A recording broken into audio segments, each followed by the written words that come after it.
অল্প সময়ের অভিজ্ঞতা আমি বলতে পারি, এটা আমাদের সমাজে এখন যে ধরনের মানে ওই যে মানসিক যে পরিবর্তন, এইটা ফিরে আনতে গেলে লাফটার যোগার কোনো বিকল্প নাই। কারণ সব অনেকেই অনেক টাকার চাকরি করে, আমিও নিজে একটা চাকরি করছি, কিন্তু বুঝি তারা সারাদিন চাকরি করার পরে যে কি মানসিক টেনশনে ভুগে। আমি নিজেও ভুগছি। হয়তো এখনের পরিস্থিতিতে আমি চাকরি করতেই পারতাম না।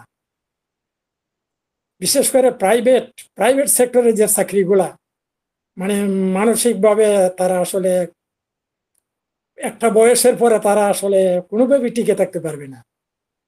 অনেকে বয়সের কম বয়স থাকার ফলে তারা যেভাবে হোক এটা টিকে থাকে, কিন্তু অন্তত 50-55 বয়স পার হওয়ার পরে এই মানসিক যন্ত্রণাটা ভুক্তভোগী ছাড়া কেউ বুঝবে না।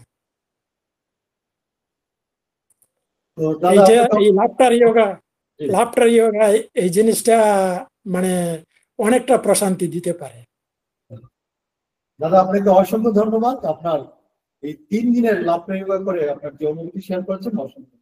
এখন আপনি জানলে খুশি হবেন, বিষণ্ণতার লাস্ট স্টেজে গিয়ে আত্মহত্যা করবে এমন মানুষজন অনেক ডাক্তার, সাইকোলজিস্ট, কাউন্সিলর দেখিয়েছে, লক্ষ লক্ষ টাকা খরচ করেছে, নিরাময় হয়নি। আমাদের কাউন্সিলিং নিয়ে আলহামদুলিল্লাহ ভালো।